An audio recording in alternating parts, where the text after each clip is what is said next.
Waalaikumsalam Eh, warahmatullahi wabarakatuh. Terima kasih Bu udah menerima kami di sini untuk berkunjung ke TPS ini. Kalau boleh tahu Ibu namanya siapa? Nama saya Ibu Ibu Sulistiawati. Sulistiawati. Ya.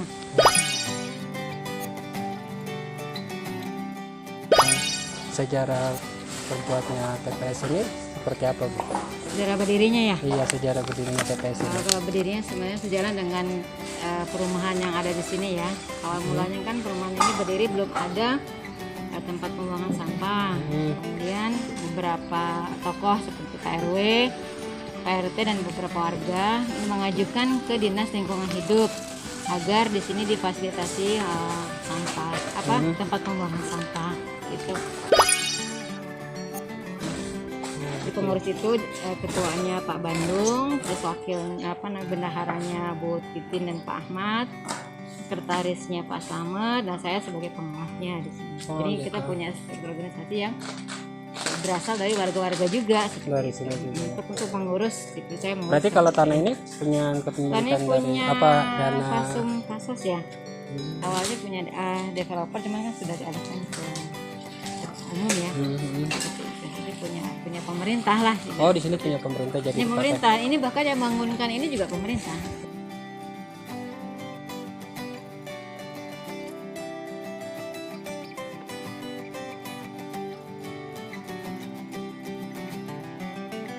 Jadi di sini tuh sampah ada 3 kelompok di sini ya.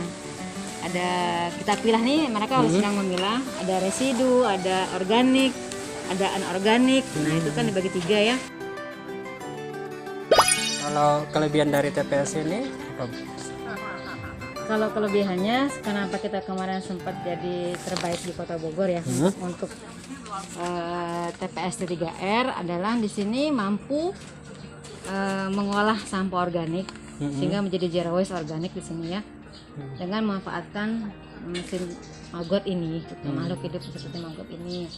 Jadi kita tidak lagi membebani galuga dengan organik gitu. Organiknya sudah terserap di sini semua. Itu yang kelebihan yang ada di sini ya. Kalau di TPS yang lain mungkin masih dalam bentuk organik ini dikompos. Jadi dicacah, dikompos di sana. Nanti tadi kita lihat kompos ya.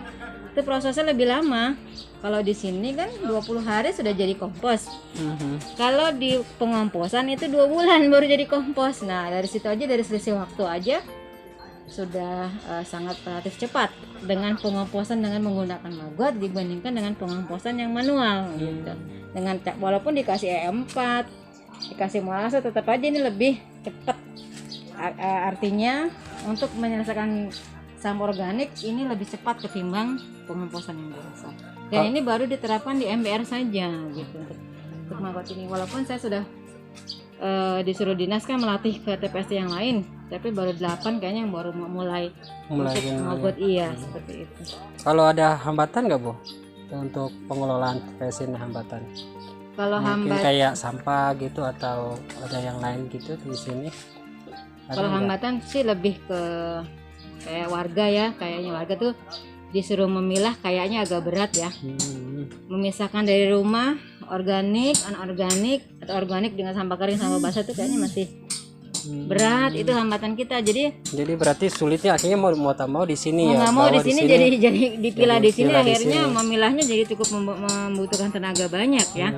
Gitu sebenarnya kalau udah dipilah dari rumah sedikit nggak perlu banyak-banyak sampai 12 orang seperti ini gitu. Cuma yang balik lagi kesadaran itu ya. Betul sih. Kalau ini berapa lama Bu durasinya untuk? Ini dari mulai tebar dari sana tebar ya. Tebar sampai menjadi dia dipanen seperti ini kan, ada siap panen nih. Itu butuh waktu 20 hari. 20 hari. Setelah itu?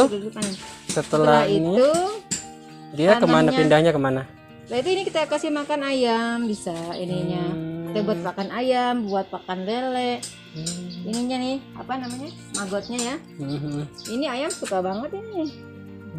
Ini kita ngasih ke ayam, kasih ke lele, bahkan yang order aja ke sini udah banyak banget. Oh berarti ini dijual juga nanti? Dijual di luar juga, kalau sisa kita jual juga.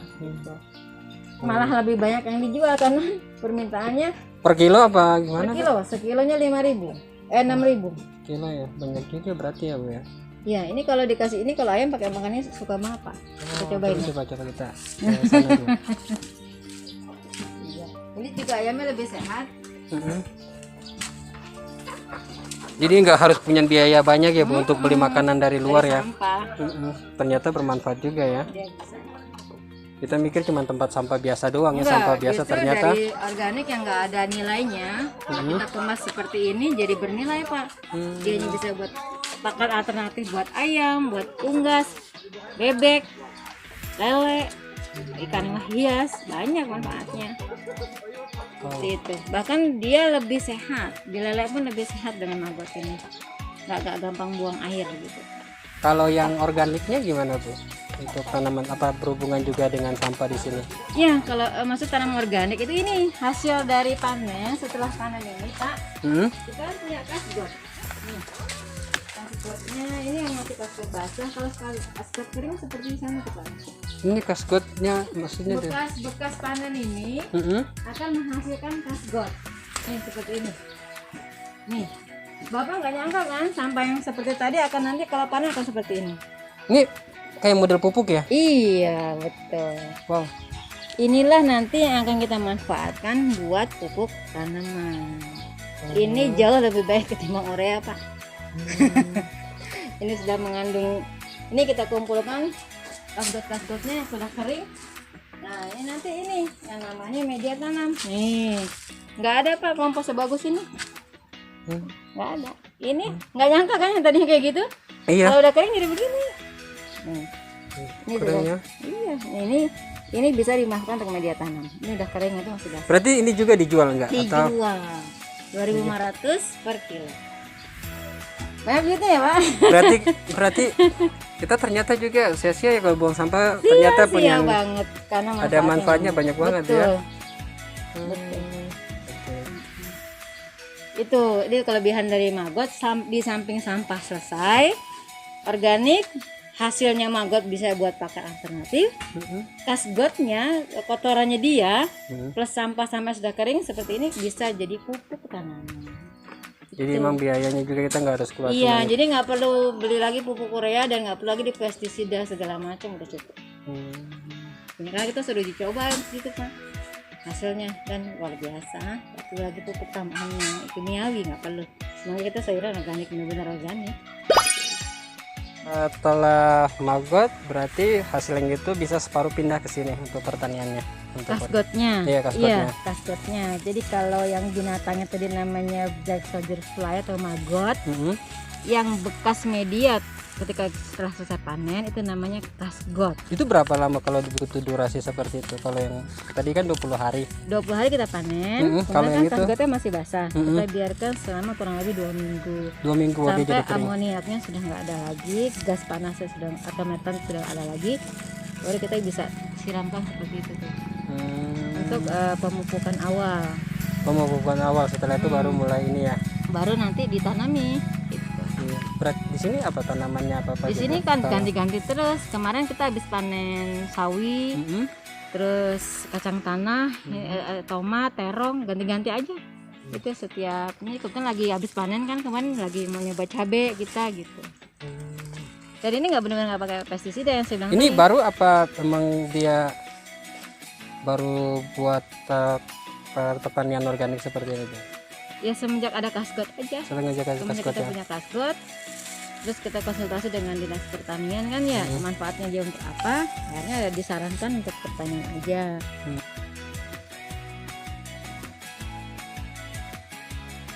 Setelah itu masih ada ide terbaru lagi Bu untuk apa berakhir di tanaman organik untuk penggunaan sampah? Kalau kami karena keterbatasan lahan juga permodalan, sebenarnya kalau saya ini khususnya sudah ikut komunitas-komunitas pegiat maggot, komunitas pegiat lele. Saya ini kan masuk Koperasi Maggot Indonesia. Saya juga masuk dari pegiat maggot di Indonesia juga. Itu nggak cuma stuck sampai di sini. Untuk maggot ini masih ada lagi yang bisa ternyata yang bisa kita manfaatkan seperti yang sudah dilakukan oleh PT Milk, Marga Larva itu sudah sampai ke kosmetik bahkan. Maggot ini Bisa pakai kosmetik? Bisa. Dari Ternyata sampah bisa. lari ke kosmetik, Bu. Maggotnya. Oh, Maggotnya magotnya. ini ternyata bisa untuk kosmetik, bisa untuk obat diabetes, minyak maggotnya gitu. Terus maggotnya bisa dikeringkan supaya penyimpanannya dia lebih lama. Ada yang dikeringkan, jadi bisa berbulan-bulan, bahkan 1 tahunan. Itu udah ada juga itu di Bekasi yang bisa mengeringkan maggot, dan bahkan sudah ekspor juga ada seperti Marga Larva. Jadi sebenarnya kita karena keterbatasan dana, jadi nggak bisa mengembangkan maggot ini sampai yang tadi gitu. Paling kita kerjasama dengan mereka. Gitu. Kalau ada lahan sih ya buat aja keringin sendiri gitu, buat aja di sendiri, kan terbatasan dana, lahan, dan ilmu itu tadi. Tapi kita sudah tahu pengembangan sampai ke sana, Gitu. sampai ekspor malah gitu ibaratnya. Berarti masih ada kelanjutan daripada maggot ini ya? Saya Ada. pikir sampai selesai udah tanam selesai ternyata masih banyak manfaatnya masih juga banyak ya. manfaatnya. Makanya emang nih kalau yang bisa, bahkan maggot ini kalau saya yang bukan mahasiswa ya, saya yang orang-orang ya pegiat-pegiat gini, kalau ada orang pinter dan anak bangsa Indonesia ini orang pinter, silahkan ganti tepung ikan dengan tepung maggot, bikin pelet, pasti pakan turun. Pasti Ya, pakan betul. turun. Kenapa? Karena memang kita pakan mahal tuh karena tepung ikannya ekspor dari luar gitu.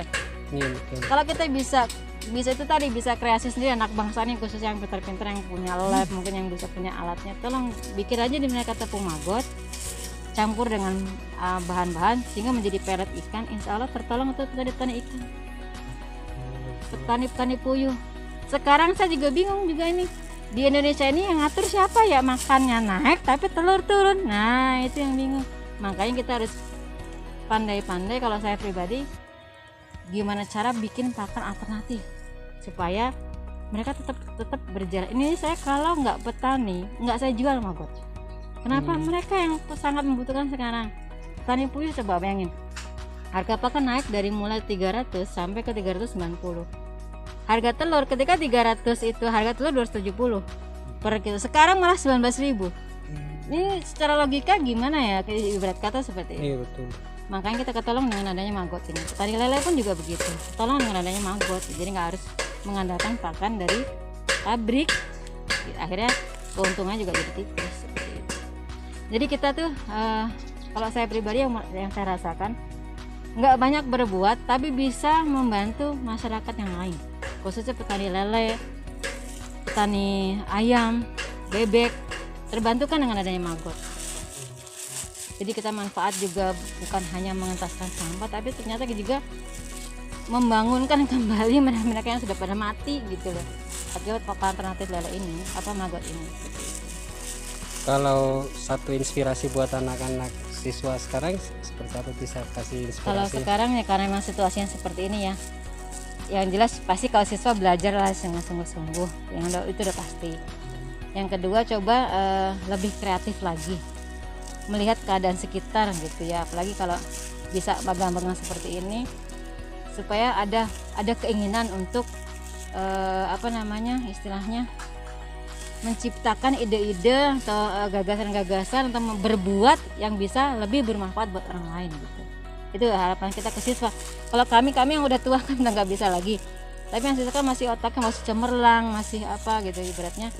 Silakan, banyak yang belum dijamah sama anak bangsa ini gitu loh, yang akhirnya kita mengandalkan banget dari impor, padahal kita bisa kita menciptakan sendiri sebenarnya kalau mau. Itu harapan saya, pemuda anak-anak tuh belajar sungguh-sungguh, jangan banyak main. Banyak yang masih butuh kalian gitu untuk mengembangkan semuanya gitu, mumpung masih sekolah kan. Itu palingnya supaya khususnya kalau kami bergerak di sampah, yang mulai pelajari sampah ini banyak sekali manfaatnya, dari mulai residu organiknya, dari mulai bisa mendaur ulang sampah-sampah yang anorganik, bisa didaur ulang juga seperti itu. Jadi anak lebih memperhatikan sampahnya kalau kami gitu ya, kalau dari persampahan seperti ini gitu. Oh iya, makasih Bu atas informasinya. Insyaallah kita kalau ada waktu lagi kita bisa ketemu lagi, berbincang lagi. Boleh. Ya, makasih Bu. Assalamualaikum warahmatullahi wabarakatuh. Waalaikumsalam warahmatullahi wabarakatuh.